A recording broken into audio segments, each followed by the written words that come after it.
Salam selamat pagi saudara-saudara, mari kita sambut hari ini penuh dengan ucapan syukur. Sejenak kita akan mendengarkan firman Tuhan yang boleh menjadi kekuatan kita di dalam menjalani kehidupan kita di satu hari ini.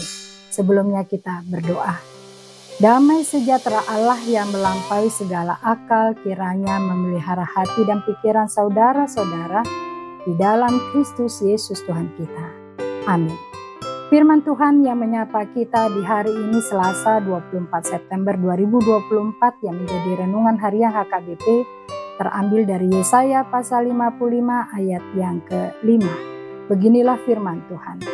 Sesungguhnya engkau akan memanggil bangsa yang tidak kau kenal, dan bangsa yang tidak mengenal engkau akan berlari kepadamu, oleh karena Tuhan Allahmu, dan karena yang Maha Kudus, Allah Israel, yang mengagungkan engkau. Demikian firman Tuhan.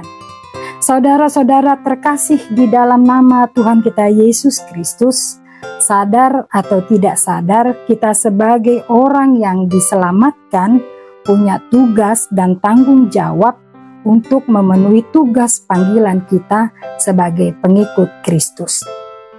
Seringkali kita mengabaikan tugas panggilan kita. Tuhanlah yang memilih kita sebagai pengikut Kristus. Sebagai pengikut Kristus, kita adalah partner Allah dalam memberitakan karya keselamatannya dan memperkenalkan Tuhan kepada segala bangsa. Panggilan sebagai saksi-saksi Kristus untuk memberitakan Yesus adalah Tuhan dan Juru Selamat.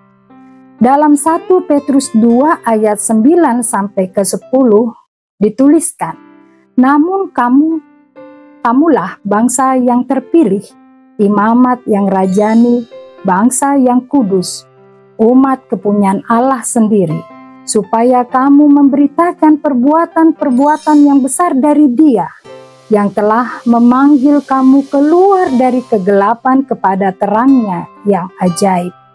Kamu yang dahulu bukan umat Allah, tetapi sekarang telah menjadi umat-Nya, yang dahulu tidak dikasihani, tetapi yang sekarang telah beroleh belas kasihan. Ayat ini mau mempertegas dan mengingatkan serta menyadarkan kita bahwa kita adalah orang yang terpilih, umat kepunyaan Allah, yang telah beroleh belas kasihan dari Allah. Dari ayat ini sangat jelas bahwa kita memiliki tugas panggilan yang tidak bisa ditawar-tawar atau diabaikan. Bagaimanapun keadaan kita dan dimanapun kita berada, sehingga orang atau bangsa yang tidak mengenal Allah menjadi mengenal Allah.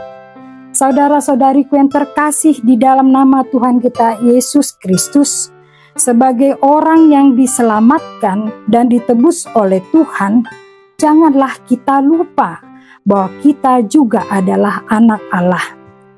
Jika kita adalah anak Allah, sudah pasti kita adalah ahli warisnya. Dalam Roma 8 ayat 17 dituliskan, dan jika kita adalah anak, kita juga adalah ahli waris. Maksudnya orang-orang yang berhak menerima janji-janji Allah, yang akan menerimanya bersama-sama Kristus, yaitu jika kita menderita, mati bersama Dia, supaya kita juga dipermuliakan, hidup bersama Dia. Saudara-saudariku yang kekasih di dalam nama Tuhan kita Yesus Kristus, kita adalah orang yang diselamatkan dan ditebus sebagai anak dan ahli waris kerajaan Allah. Dalam Roma 12 ayat 1 sampai dengan kedua dituliskan, karena itu saudara-saudara, oleh kemurahan Allah aku menasihatkan kamu supaya kamu mempersembahkan tubuhmu sebagai persembahan yang hidup, yang kudus dan yang berkenan kepada Allah. Itu ibadahmu yang sejati.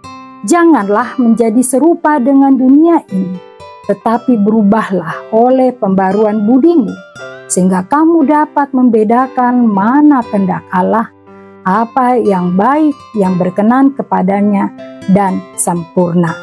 Saudara-saudari yang kekasih, oleh karena itu jadilah orang Kristen yang sejati, yang melakukan tugas panggilannya sebagai orang yang beriman kepada Yesus Kristus.